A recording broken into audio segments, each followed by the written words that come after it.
இளங்கோவின் திறமை பாடசாலை பல்கலைக்கழகத்தில் ஒரு விரிவுரையாளராக, குடும்பத் தலைவனாக, பிள்ளைகளுக்கு ஒரு பாசமும் பற்றுமிக்க தந்தையாக, தமிழ் சமூகத்திற்கு நேர்மையும் ஒழுக்கமும் நீண்ட தொலைநோக்கும் உள்ள ஒரு தமிழ் இலக்கியவாதியாக, தமிழ் நிர்வாக ஆளுமை மிக்கவராகவே பல்வேறு வகைகளில் இளங்கோ ஆராயப்பட வேண்டியவர். அதை வலியுறுத்துவதே இன்றைய இந்த கலந்துரையாடலின் நோக்கம். நீங்கள் கூறினீர்கள் ஜெர்மனியில் 90ஆம் ஆண்டு வந்து சேர்ந்த இளம் தமிழர்கள். இங்கே கலாநிதி என்ற கர்வம் இன்றி அனைவருடனும் சமமாக பழகின்ற இளங்கோவின் பின்னணியை விவரிக்கிறதுக்கு இங்கே அவருடன் அந்த காலத்தில் இருந்து இயங்கிய ஜெர்மனியில் உள்ள ஸ்ரீதரன் அவர்களை அழைக்க உள்ளேன். ஜெர்மனியில் உள்ள ஸ்ரீதரன் எனக்கு ஒரு வீடியோ கிளிப்பை அனுப்பியிருந்தார். அதாவது 30 வருடங்களுக்கு முன்பு இளங்கோ அவர்களின் நினைவுகளை அவர் ஒரு 51 செகண்டுக்கான அந்த ஒரு வீடியோ, அதாவது தனக்கும் இளங்கோக்கும் உள்ள தொடர்பு, இளங்கோ ஒரு தமிழ் விழாவில் கூறுகின்ற நன்றி உரையாக, அதன் பின்பு ஒரு தமிழ் பாடலும் இறுதியில் சொல்லுவார். அவர் நேரத்தை கருதி 7 நிமிடங்களுக்கு மேல் எடுக்காமல் கதைக்கும்படி ஜெர்மனியில் உள்ள தமது அனுபவத்தை பண்பாட்டு என்ற இதழின் ஆசிரியராகவும் அன்றிலிருந்து இன்று வரை உள்ளார். அவரின் உரைக்கு முன்பு அருணன் அந்த வீடியோ கிளிப்பை போடுங்கள். அந்த வீடியோ கிளிப்பின் பின் திரு ஸ்ரீதரன் அவர்களின் உரை நடக்கும்.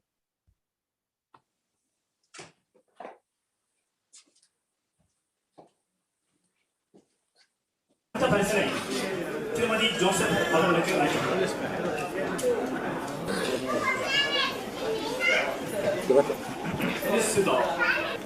அனைவருக்கும் முறை வணக்கம். எமது மன்றத்தின் சார்பில் எமது நன்றியை பொருட்கள் மூலம் நாங்கள் தெரிவித்திருக்கின்றோம். ஏனெனில் இந்த விழாவுக்கு பலர் ஒத்துழைப்பு தந்திருக்கின்றார்கள். அனைவருக்கும் நாங்கள் நன்றி தெரிவிக்க கடமைப்பட்டிருக்கின்றோம்.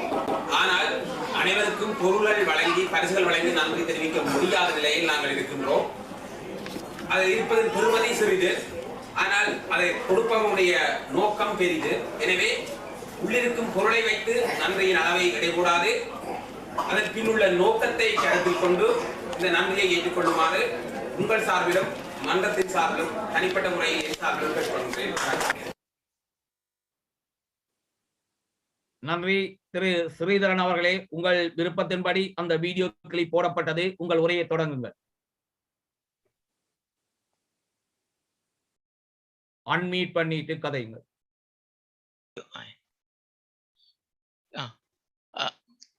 வணக்கம்.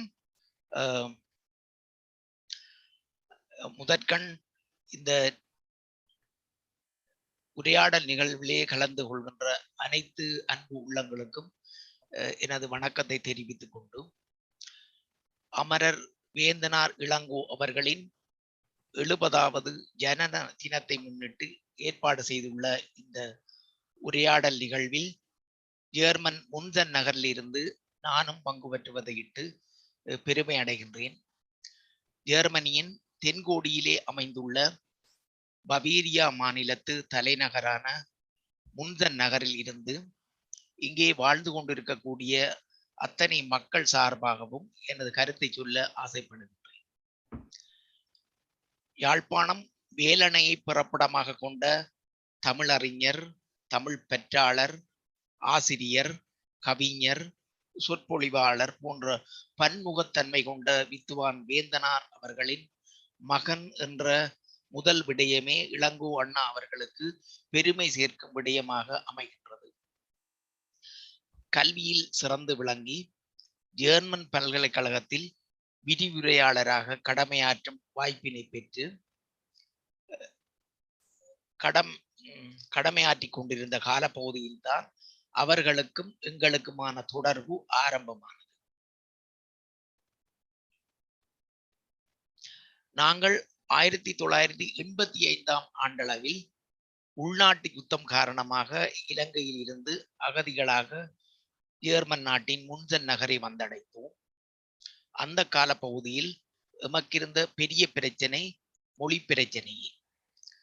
ஜெர்மன் மொழியை எழுதவோ வாசிக்கவோ பேசவோ தெரியாத காலப்பகுதியில் இளங்கோ அண்ணா இங்கு வாழ்ந்து வந்தமை எமக்கு பெரும் வரப்பிரசாதமாக அமைந்தது. அவர் எவரையும் பாரபட்சம் பார்க்காது, எல்லோரையும் சமமாக பார்த்து எல்லோருக்கும் மொழி சார்ந்த தன்னாலான எல்லா உதவிகளையும் செய்தார். அத்தோடு அவர் நீதிமன்ற மொழிபெயர்ப்பாளராக கடமையாற்றியமையும் எமக்கு நல்ல வாய்ப்பாக அமைந்தது. அவரது உதவி காரணமாகவே நாம் இன்று ஒரு நல்ல நிலைக்கு வந்திருக்கின்றோம் என்றால் அது மிகையாகாது. அவரின் அர்ப்பணிப்பும் உதவியும் என்றும் போற்றத்தக்கது, எம்மால் மறக்க முடியாதது. மேலும் 1990 காலப்பகுதியில் ஜெர்மன் முன்தன் மக்களை ஒன்றிணைக்கும் வகையிலும் எமது கலை கலாச்சாரத்தை கட்டிக்காக்கும் வகையிலும் இங்கு ஓர் அமைப்பை உருவாக்கும் முகமாக தமிழ் கலாச்சார நலன்புரி மன்றம் முன்சன் என்னும் பெயரில் ஓர் மன்றத்தை நிறுவி அதன் ஆரம்பகால செயலாளராக சில ஆண்டுகள் கடமையாற்றினார்.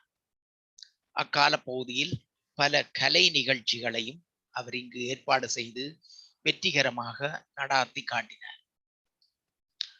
அத்தோடு மட்டுமல்லாது மன்றத்தினூடாக காலாண்டிற்கு ஒரு முறை வெளியிடக்கூடியதாக பண்பாடு என்னும் பெயரில் ஓர் சஞ்சிகையையும் உருவாக்கினார். அச்சஞ்சிகையின் ஊடாக நம்மவர் மத்தியில் படைப்பாளிகளையும் அவர்களின் படைப்புகள் மற்றவர்கள் மத்தியில் சென்றடையும் வாய்ப்புகளையும் உருவாக்கினார். நான் ஆரம்ப காலத்தில் அச்சஞ்சிகைக்கு கவிதை கட்டுரைகளை எழுதி வந்தேன். இக்கால பகுதியில் அவருடன் நெருங்கி பழகும் வாய்ப்புகள் ஏற்பட்டது. அச்சந்தர்ப்பங்களில்தான் அவரின் தமிழ் மீதான பற்று, அவரது தமிழ் அறிவு, தமிழ் மக்கள் மீதான அக்கறை போன்றவற்றை என்னால் உணரக்கூடியதாக இருந்தது. இளங்குவண்ணா பொறியியல் துறையில் முனைவர் நிலை வரை கற்று கலாநிதி பட்டம் வென்றார். இளங்குவண்ணாவின் கல்வி சார் துறையான பொறியியல் துறையிலும் சரி, தமிழ் சார்ந்த துறையிலும் சரி அவர்கள் புகழுடன் சிறந்து விளங்கினார்கள். தெய்வ புலவர் திருவள்ளுவரின் தோன்றின் புகழோடு தோன்றுக அகிதிலார் தோன்றலில் தோன்றாமை நன்று என்னும் குரலுக்கமைய இளங்குவண்ணா தான் தடம் பதித்த துறைகளில் எல்லாம் புகழோடு வாழ்ந்து காட்டினார். மக்களின் நன்மதிப்பையும் மரியாதையையும் பெற்றார். இப்படியாக இருந்து கொண்டிருக்கும் காலப்பகுதியில் தான் அவர் ஜெர்மனியை விட்டு வெளியேற வேண்டிய கட்டாயம் ஏற்பட்டது. அவர் ஆஸ்திரேலியா நோக்கி பயணமானார். இதனை நாம் எமது அதிர்ஷ்டம் என்றே நான் கருதுகின்றேன். இளங்குவண்ணா இன்று எங்கள் மத்தியில் இல்லாது போனாலும் அவர் உணர்வு பூர்வமாக எங்களுடன் இன்றும் வாழ்ந்து கொண்டிருக்கின்றார். அவரது கம்பீரமான தோற்றம் இன்றும் கண் முன்னே நிழலாடுகின்றது. அவர் வாழ்ந்த காலப்பகுதியில் நாமும் வாழ்ந்தோம் என்பதில் நாமும் பெருமை அடைகின்றோம். வாழ்க இளங்குவண்ணா புகழ். ஓம் சாந்தி. இந்த நல்ல வாய்ப்பினை தந்த உங்களுக்கு நன்றியை கூறி விடைபெறுகிறேன். வணக்கம். ஸ்ரீதரன், அந்த பாடலை பாட போறீங்களா? ஓ சரி. முன்தன் தமிழ் கலாச்சார நலன்புரி மன்றத்திற்கான மன்ற கீதம் இளங்குவண்ணாதான் எழுதியிருந்தார். அதனை நான் வாசித்து காட்டிக்கொண்டு முடிக்கின்றேன். சேர்ந்திட்டார் தமிழரின்கு முஞ்சனில் செந்தமிழை வளர்க்கவென மன்றமாய். சேர்ந்திட்டார் தமிழரின்கு முஞ்சனில் செந்தமிழை வளர்க்கவென மன்றமாய். செந்தமிழை சுவைத்திடவே சிந்தனையை பெருக்கிடவே நம் தமிழை போற்றிடவே நன்மை பல புரிந்திடவே சேர்ந்திட்டார் தமிழரின்கு முஞ்சனில். பைந்தமிழை பரப்பிடவே பண்பாட்டை பேணிடவே பாவலரை படைத்திடவே பல நன்மை புரிந்திடவே சேர்ந்திட்டார் தமிழரின்கு முஞ்சனில். முத்தமிழை முகர்ந்திடவே முன்னவரை போற்றிடவே வித்தகரை கண்டிடவே வெற்றியினை பெற்றிடவே சேர்ந்திட்டார் தமிழரின்கு முஞ்சனில். கல்வியினை பெருக்கிடவே கலையினை வளர்த்திடவே கற்பனையை பெற்றிடவே கலைஞரை படைத்திடவே சேர்ந்திட்டார் தமிழரின்கு முஞ்சனில். நற்பணிகள் புரிந்திடவே நம் தமிழை வளர்த்திடவே நாம் இங்கு வாழ்ந்திடுவோம் நம் மன்றம் வாழ்கவென. வாழ்கவென வாழ்கவென வாழ்த்திடுவோம் வாழ்கவென நம் மன்றம் வாழ்ந்திடவே வாழ்ந்திடுவோம் வாழ்கவேன. நன்றி ஸ்ரீதரன். ஓ இங்கே ஓ பண்பாடி என்ற ஒரு இதழை இவர்கள் கையெழுத்து பிரதிகளாக சென்றார்கள். தமிழன் செல்லுமிடமெல்லாம் தனது கலையையும் தனது இலக்கியத்தையும் எடுத்து செல்வது போல் வேந்தனார் இளங்கோ அவர்கள் ஜெர்மனியில் இருந்த போதும் தான் சார்ந்த அந்த சமூக மக்களுடன் எமது தமிழ் இளையோர் சமுதாயத்துடன் ஒரு தமிழ் பாடசாலை அமைத்தும் அவர்களுக்கு டச் மொழி புரியாத இடத்தில் அவர்களுக்கு மொழிபெயர்ப்பு உதவி செய்தும் இவ்வாறு தமிழ் விழாக்களை நடத்தியும் அங்கு ஒரு தமிழ் பணியை தொடங்கி வைத்ததை இங்கே சுட்டிக்காட்டவே இந்த நிகழ்ச்சியை இங்கே ஸ்ரீதரன் அவர்கள் கேட்டிருந்தார்கள். நன்றி ஸ்ரீதரன். இளங்கோ அண்ணாவின் குடும்பத்தினர்களுக்கும் உறவினர்களுக்கும் நண்பர்களுக்கும் முதலில் வணக்கத்தை தெரிவித்துக் கொள்கிறேன். சுமார் 35-36 வருடங்களுக்கு முன்பு இளங்கோ அண்ணாவை நாங்கள் முன்சனில் வாழும்போது சந்திக்க சந்தர்ப்பம் கிடைத்தது. அதன் பின் வரலாற்றை சுருக்கமாக இந்த நிமிடத்தில் இனி பார்க்க விரும்புவதில்லை. 1983 இனக்கலவரத்தின் விளைவாக பெரும்பாலான இளைஞர்கள் தாய் நாட்டை விட்டு வெளியேறினார்கள். அதிலும் பெருமளவு கிழக்கு பேலின் ஊடாக மேற்கு பேலினுக்கு வந்து தஞ்சம் கூறக்கூடியதாக இருந்தது. அந்த சந்தர்ப்பத்தில் அங்கு வந்த நாம் அகதி முகாம்களில் இருந்து கஷ்டப்பட்டு கொண்டிருந்தோம். அந்த நேரத்தில் ஜெர்மனி அரசு எங்களை மேற்கு பேலினில் இருந்து மேற்கு ஜெர்மனிக்கு நகரங்களுக்கு பிரித்து அனுப்பி கொண்டிருந்தது. அநேகமாக இரவோடு இரவாக பஸ்களில் ஏற்றி அனுப்புவார்கள் வேறு நகரங்களுக்கு. அதிலும் சில நகரங்கள் மிகவும் பெயர் அடிபட்ட நகரங்கள், விரும்பி செல்லக்கூடிய நகரங்கள், டோர்ட்முண்ட், ஹனோவர், ஹாம்பர்க். முதல் அவர் சொன்னது போல அங்கெல்லாம் தமிழர்கள் போய் சேர்ந்தார்கள். அதே நேரத்தில் பவாரியா மாகாணம் வந்து அப்பொழுது நல்ல பெயருள்ள மாநிலம் இல்லை. எல்லோருக்கும் தெரிந்தபடியும் பவாரியா மாநிலம் அதுவும் முன்சன் நகரம் தலைநகரம், ஹிட்லரின் தலைநகரமாக இருந்தது. அந்த நேரத்தில் 1985 ஆண்டு தை மாதம் 11ஆம் தேதி முதல் முறையாக தமிழ் அகதிகள் பெரிய தொகையில் முன்சன் நகருக்கு அனுப்பப்படுகிறார்கள். நாங்கள் வந்து இறங்கும் அதே நேரத்தில் தான் முன்சன் நகரத்தில் ஒரு பெரிய விடுதி அகதி முகாம் ஒன்று தயார் செய்யப்பட்டு கொண்டிருக்கிறது. தமிழர்களை நேரில் பார்ப்பது முன்சன் ஜெர்மனியர்களுக்கு இதுதான் முதல் தடவை.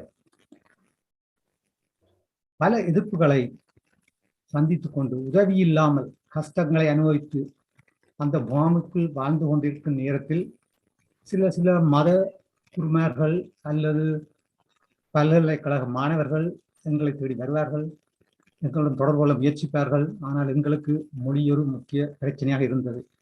நண்பன் ஸ்ரீதரன் சொன்னது போல எங்களுக்கு வாசிக்கவோ அந்த மொழியை பேசவோ விளங்கிக் கொள்ளவோ முடியாது. அந்த நேரத்தில் பலர் வந்து போய் கொண்டிருந்த நேரத்தில் எங்களுக்கு உதவி என்பது சரியான கஷ்டமாக இருந்த நேரத்தில் ஒரு நாள் அகதி முகாமின் வாசலில் வட்டமாக எங்களது நண்பர்கள் நின்றார்கள். அதன் நடுவிலே ஒரு கம்பீரமான தோற்றத்துடன் அண்ணன் நின்றார். அவரின் உதவியின் மூடாக எங்களுக்கு பல விஷயங்கள் விளங்கத் தொடங்கின. எங்களுக்கு அவர் அங்கு வந்தது ஒரு அதிர்ஷ்டவசம் என்றே நாங்கள் சொல்ல வேண்டும். அவரை பார்த்ததும் அவரை கண்டு பழகியதும் எங்களுக்கு இந்த நகரில் வாழலாம் என்ற ஒரு நம்பிக்கை மெல்ல மெல்ல உருவாக்கியது. முகாமில் இருக்கும் போது பல கடிதங்கள் எங்களுக்கு வரும். பல நிறுவனங்கள் சரி, போலீஸிலிருந்து சரி அல்லது சுகாதார திணைக்களத்திலிருந்து வரும். ஆனால் அதை வாசித்து விளங்கிக் கொள்ள முடியாது. எங்களுக்கு கிடைத்த ஒரே ஒரு சந்தர்ப்பம் இளங்கோ அண்ணன் மட்டும்தான். அவரை நாங்கள் கேட்கும் போது அவர் சொல்றார், தம்பி எனக்கு இப்ப நேரம் கொஞ்சம் காணாது, கடிதத்தை தான் நான் வாசித்து விட்டு உங்களுக்கு விளக்கமாக இல்லைன்னு சொல்லுகிறேன் என்று. அவர் பல்கலைக்கழகத்தில் சென்று விட்டு திரும்பி எங்களிடம் வரும்போது வந்து விளக்கமாக சொல்லிவிட்டு போவார்.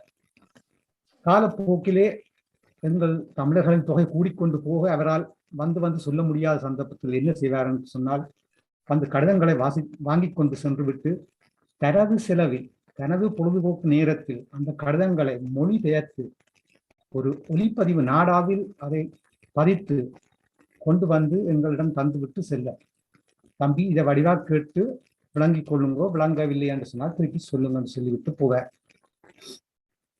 அவருடைய பொழுதுபோக்கு நேரம் என்று சொல்லி எதையுமே தனக்கென்று பாராமல், சிரமங்களை பாராமல் எங்களுக்கு முழு மனதுடன் உதவி செய்தார். அது மட்டுமல்ல, ஸ்ரீதரன் முதல் சொன்னது போல இந்த தமிழர்கள் இங்கு கூடிக்கொண்டு போகிற நேரத்தில் இவர்களுக்கு ஒரு எதிர்காலத்தை உருவாக்க வேண்டும் என்ற எண்ணத்துடன் தமிழ் மன்றம் ஒன்றை உருவாக்க வலிக்கிட்டார். அதிலும் பல சிரமங்கள் ஏற்பட்டன. அவற்றையும் பாராமல் அதை முன்னின்றி நடத்தி காட்டி தமிழர்களுக்கு முன்துணையாக நின்று பண்பாடு என்ற இதழை கூட வெளியிட வேண்டும் என்று சொல்லி ஒரு உதாரணத்துக்கு அதை கொண்டு வந்தார். அப்படி அந்த நல்ல வழிகாட்டியாக இருந்த அந்த நல்ல எண்ணம் கொண்ட இளங்கோ அண்ணாவின் நினைவுகள் எங்கள் மனதில் மிகவும் ஆழமாக பதிந்துள்ளன. அவரின் புகழ் என்று நிலைத்து நிற்கும். குற்றத்தை தேடாதீர்கள், சுற்றத்தை தேடுங்கள் என்ற அவரின் வாக்கை நினைவில் கொண்டு இந்த சந்தர்ப்பத்தில் இந்த நிகழ்வில் கலந்து கொள்ள உதவி செய்த இளங்கோ அண்ணாவுக்கு நன்றி கூறி உங்களிடம் விடைபெறுகிறேன். நன்றி, வணக்கம். நான் சில விஷயங்கள் மனதில் நெற்றி வச்சிருந்தேன். அது முழுக்க முதல் வந்தவர்கள் எல்லாம் பேசிவிட்டார்கள். நான் ஒரு சில விஷயங்களை மாத்திரம் கதைச்சு இந்த நேரத்தை பண்ணாமல் நான் மிக பார்க்கிறேன். முதலாவது நான்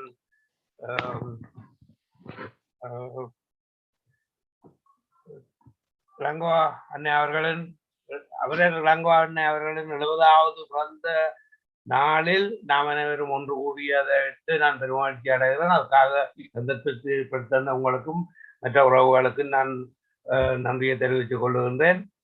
ஒரு மனிதன் எவ்வளவு காலம் வாழ்ந்தான் என்றதுக்கு கணக்கில்லை, எப்படி வாழ்ந்தார் என்பதுதான் கணக்கு. அந்த எப்படி வாழ்ந்தார் என்ற கணக்கை எங்கே காணுகின்றோம்? இன்று நடக்கின்ற இந்த சம்பவம் அவர் எப்படி வாழ்ந்தார் என்பதற்கான ஒரு எடுத்துக்காட்டுகள் அத்தனையும் இங்கே வெளிப்படுத்தப்பட்டிருக்கு. அவரிடமிருந்து நாங்கள் இந்த அவற்றை இருந்த ஆளுமையையும் பன்முக திறமையையும் அதிலிருந்து நாங்கள் எடுத்துக்கொள்ள வேண்டிய விடயங்களையும் எடுத்து அடுத்த சந்ததிக்கு கொடுக்க வேண்டும் என்பதுதான் என்னுடைய விருப்பம். நான் அவரை சந்தித்தது நண்பர் அருள் சொன்னது போல அதிமுகாம் வாசலில் நிற்க இவர் வந்தார், வந்து விசாரித்தார். அவர் ஒரு பெரியவரை தேடி வந்தவர். அவரை கூட்டிக் கொண்டு காட்டினன். அதிலிருந்து அவருக்கு எனக்குமான தொடர்பு ஏற்பட்டது. அதன் பின்பு கிட்டத்தட்ட 85 90ஆம் ஆண்டு வரைக்கும் கிட்டத்தட்ட 1830 நாட்கள், அதில் குறைந்தது 1000 நாட்களுக்கு மேல் அவருடைய வீட்டு கதவை நான் தட்டியிருப்பேன்.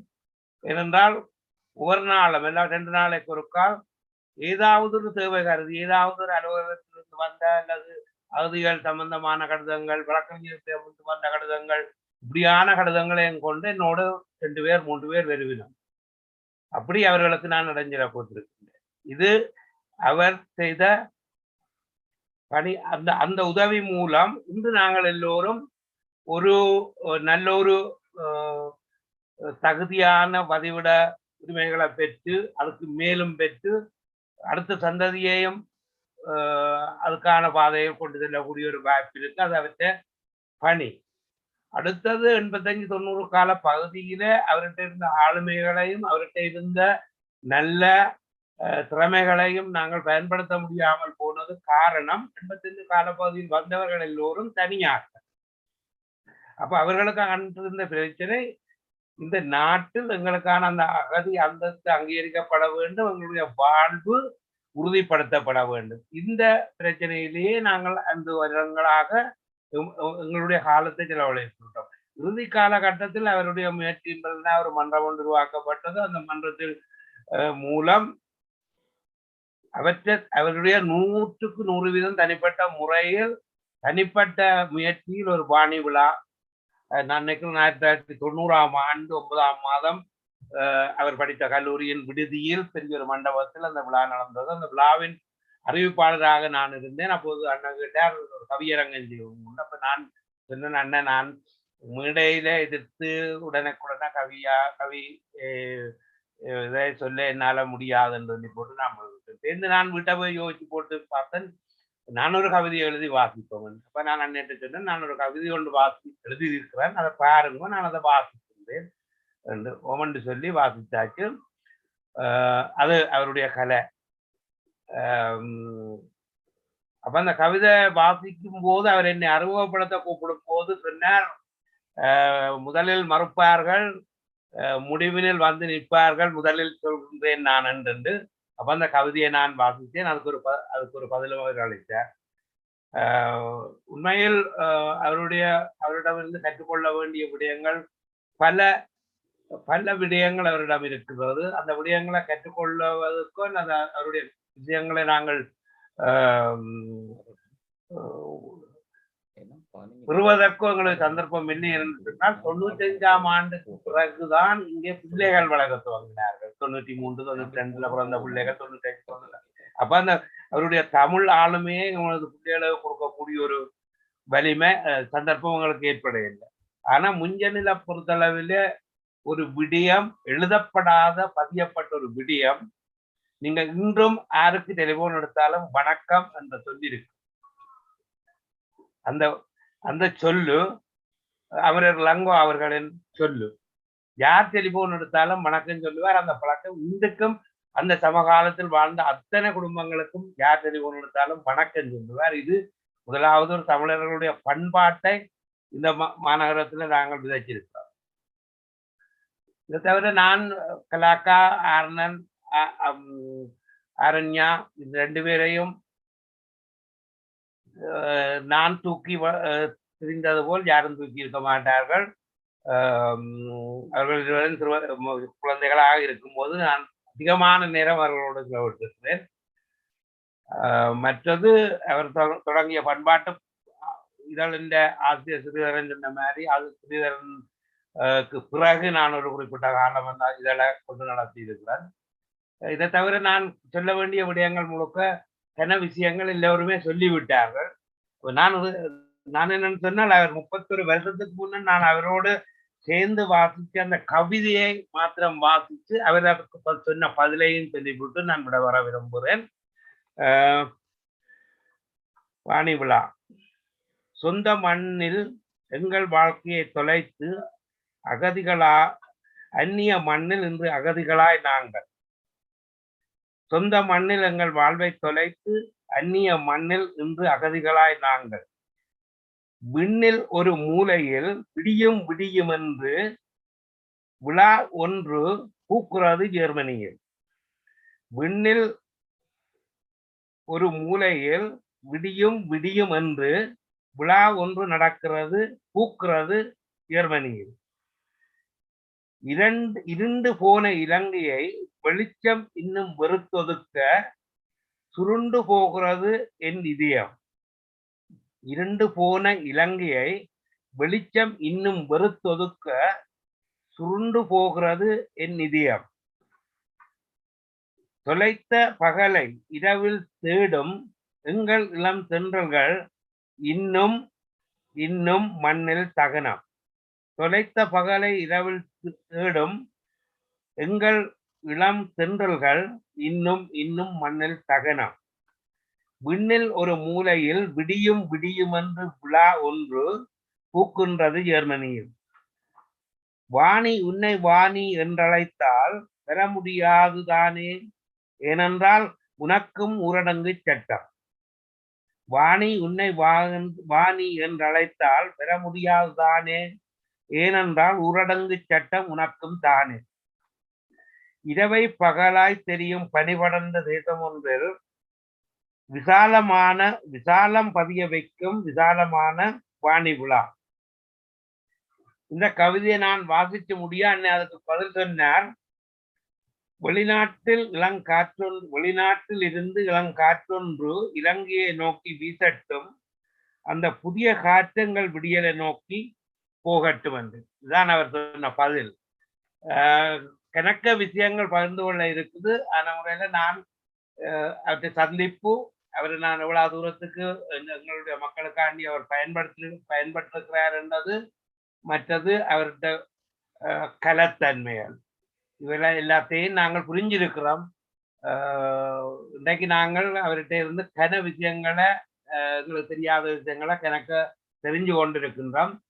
அவருக்கு நாங்கள் செய்யக்கூடிய ஒரு நன்றி கடனாய் அல்லது அவரை நாங்கள் நினைவில் வைத்திருக்கின்றோம் என்பதற்கான ஆதாரமாய் உங்கள் தந்தையாரின் நூற்றாண்டு மலரை முஞ்சன் மாநகரில் வெளியிடுறதுக்கு அது தேவையான உதவிகளை உங்களுக்கு செய்கிறதுக்கு நாங்கள் தயாராக இருக்கின்றோம். அதே போல அண்ணனின் கையெழுத்து பிரதி ஒன்று உருவாக்கப்பட்ட என்று கூறினீர்கள். அதையும் கொண்டு வந்து எங்கள் முன்னிலையில் அறிமுகப்படுத்தி வைக்க வேண்டும் என்று கேட்டுக்கொண்டு கலாக்கா, அரணன், அரண்யா, அரசி, அவர் சார்ந்த குடும்ப உறுப்பினர் எல்லாருக்கும் என்னுடைய வணக்கத்தை தெரிவித்து ரஞ்சி அண்ணா எல்லாருக்கும் நன்றி, வணக்கம். தமிழ் உறவுகளுக்கு வணக்கம். முதலாவது எங்களுடைய அண்ணன் 70வது உவகை மிகு அகவை நாள் நல்வாழ்த்துக்கள். இன்று அகம்தனில் தமிழை ஆள நினைந்து இளங்கோ அண்ணனை சிரந்தனை தாழ்த்தி கரந்தனை கூப்பி வணங்கியே இளங்கோ அண்ணாவுக்கு புகழ் வணக்கம் செலுத்துகின்றேன். அவதார புருஷர்கள் வாழ்வது சில காலம், ஆனால் அவர்கள் சாதித்துவிட்டு போன விஷயங்கள் என்றும் நிலையாக இந்த வையத்தில் நிற்பவை. அந்த வகையில் ராமனாக இருந்தா என்ன, புத்தனாக இருந்தா என்ன, விவேகானந்தராக இருந்தா என்ன, பாரதியா இருந்தா என்ன, எங்கள் இளங்கோ அண்ணாவாக இருந்தாலும் அவர்கள் அந்த வரிசையில் அவதார புருஷன் என்ற வரிசையில் ஏற்றுக்கொள்ளப்படக்கூடிய உன்னதமான மரணித்தும் மகத்துவமான மாமனிதர்கள்.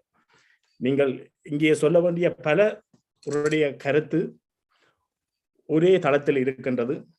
இங்கு நான் சொல்ல வேண்டிய பல விடயங்களை முன்சனில் இருந்து எனது நண்பர்கள் ஸ்ரீதரன், நவராஜா, அருள் இவர்கள் பலர் சொல்லிவிட்டார்கள்.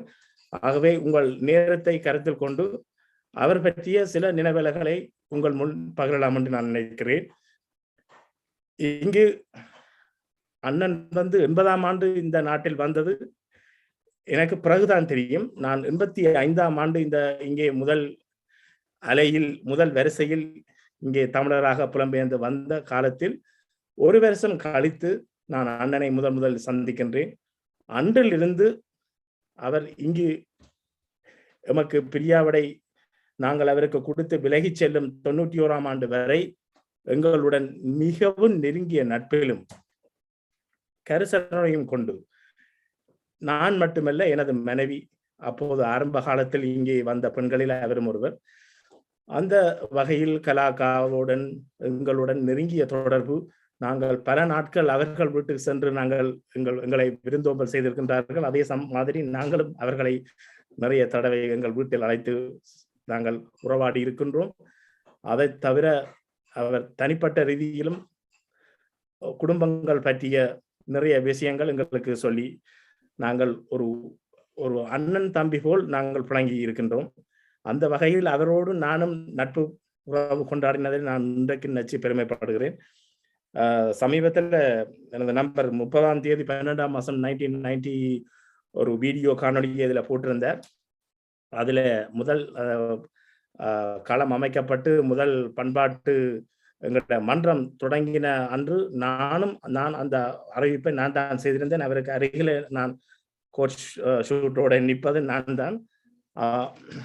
அந்த காலம் நினைவு மறக்க முடியாது. அதிலே ஒரு நண்பர் பரிமளநாதன் என்பவர் சொல்லியிருந்தார், இளங்கோ அண்ணாவின் குரலை கணீர் என்ற குரல் எல்லோரையும் வசீகரித்து சென்றது என்று. அன்று நான் முதல் மேடை அனுபவம் ஜெர்மனியில், நான் எனது தாய்நாட்டில் நான் சில நிகழ்ச்சிகளை நான் நடத்தி இருக்கின்றேன் பாடசாலை காலங்களில்.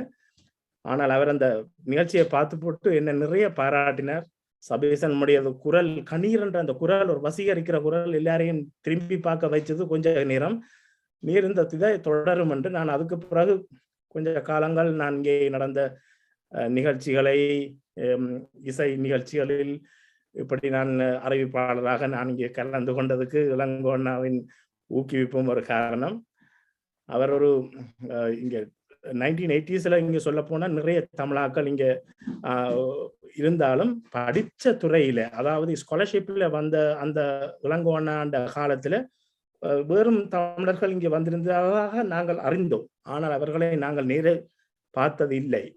அவர்களும் ஒரு விதமான ஒரு இடைவெளியை பேணி வந்தார்கள். கடைசி காலம் மட்டும் எங்களோடு கிட்ட நெருங்கியதும் இல்லை, உறவாடியதும் இல்லை.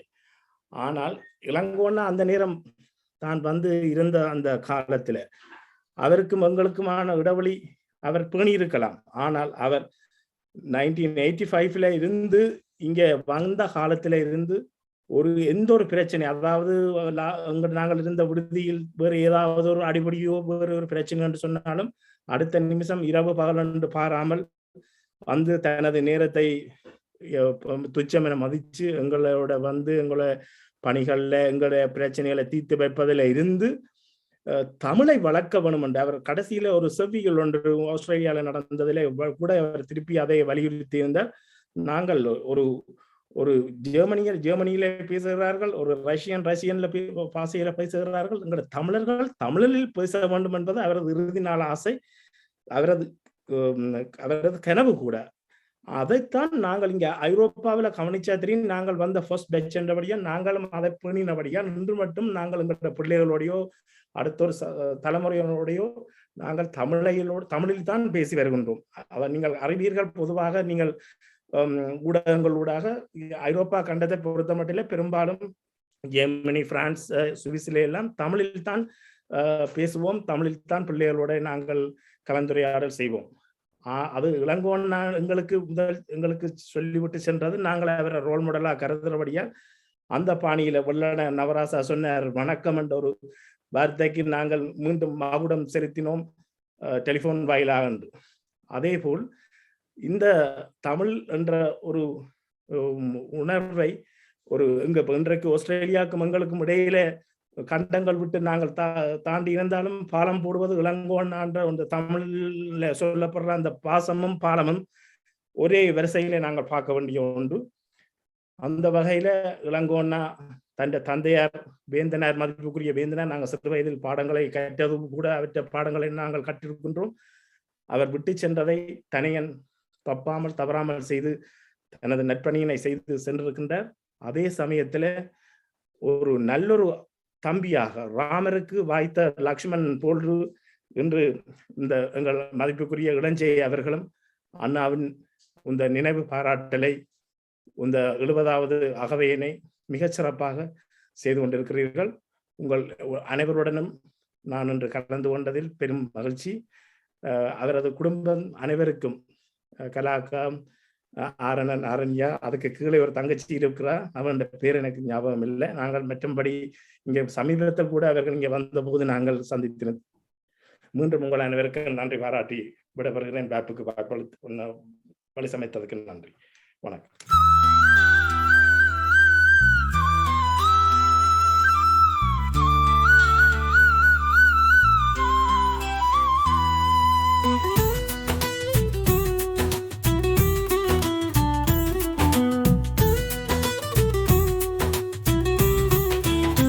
கூடி வாழ்ந்து நண்பனுவே, ஓடி சேவைகள் எமக்கே செய்தாய், நாடு தமிழ் மாளம் வளர்த்தாய், வாணி போன வேளையில் எமக்கு தோலை கொடுக்கும் துணையாய் நின்றாய், தேடி வந்ததை ஏன் உனக்கொரு சாய்.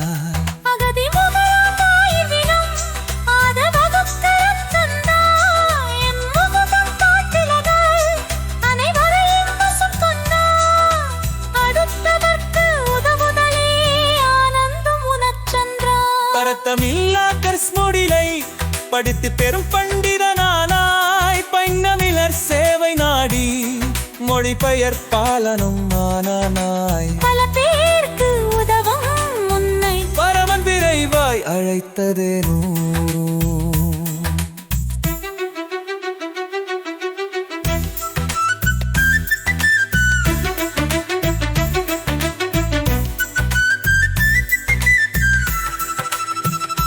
சொத்தென உனக்கொரு துணை இருக்க, முத்தமினாய் பிள்ளை செல்வம் இருக்க, சுற்றி உனக்காய் நண்பர் இருக்க, கத்திக் கதறுவார் என்றறிந்தும் நீ இத்தனை பண்டம் விட்டெந்தே சத்தமில்லாமல் சென்றதேனையோ. செந்தமிழ் மன்றங்கள் செய்தவன் நீ, பைத்தமிழ் கோவில்கள் அமைத்தவன் நீ, செய்தவானும் நீ, வந்தரங்கு கண்டுபிடிப்பு செய்தவானும் நீ, தமிழ்மொழியில் பற்றாளனானவனும் நீ, தவித்து நிற்கும் உறவின் பற்றை மறந்ததேனோ நீ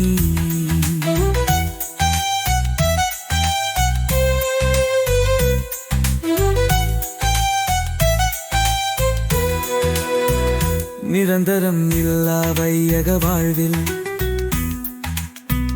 நிரந்தரம் தேடும் மானிரன் மடுவில் எதையும் கொண்டு வந்ததும் இல்லை, ஏதும் கொண்டு செல்வதும் இல்லை. இயற்கையின் முடிவில் நீ ஏற்பது இன்மதி, இணை பாதம் நீ சாங்கிட்டர வேண்டுகின்றே. செந்தமிழ் வஞ்சங்கள் செய்தவன் நீ, பைத்தமிழ் கோவில்கள் அமைத்தவன் நீ, தாய்த்தமிழ் ஆராய்ச்சி செய்தவனும் நீ, வந்த நாட்டில் கண்டுபிடிப்பு செய்தவனும் நீ, தமிழ் மொழியில் பற்றாளனானவனும் நீ, தவித்து நிற்கும் உறவின் பற்றை மறந்ததேனோ நீ.